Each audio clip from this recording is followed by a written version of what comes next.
குற்றாலம் மெயினருவியில் குளிக்க சுற்றுலா பயணிகளுக்கு அனுமதி அளிக்கப்பட்டுள்ள நிலையில் பழைய குற்றால அருவிக்கு செல்ல தடை விதிக்கப்பட்டுள்ளது.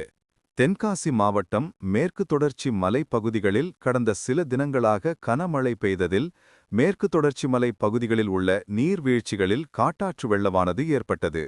இதன் காரணமாக தென்காசி மாவட்டத்தில் உள்ள முக்கிய சுற்றுலா தலங்களின் ஒன்றான குற்றாலத்தில் அனைத்து அருவிகளிலும் வெள்ளப்பெருக்கானது ஏற்பட்ட நிலையில் பாதுகாப்பு முன்னெச்சரிக்கை நடவடிக்கையாக அனைத்து அருவிகளிலும் கடந்த 7 நாட்களாக குளிக்க தடை விதிக்கப்பட்டிருந்தது. இந்நிலையில் மழையின் அளவு வெகுவாக குறைந்த நிலையில் மெயினருவி, ஐந்தருவி, புலியருவி மற்றும் சிற்றருவிகளில் குளிக்க சுற்றுலா பயணிகளுக்கு அனுமதி வழங்கப்பட்டுள்ளது.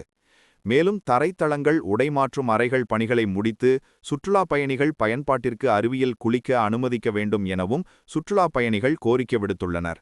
அதே சமயம் பழைய குற்றாலத்தில் மட்டும் 11வது நாளாக தடை தொடர்கிறது என்பது குறிப்பிடத்தக்கது.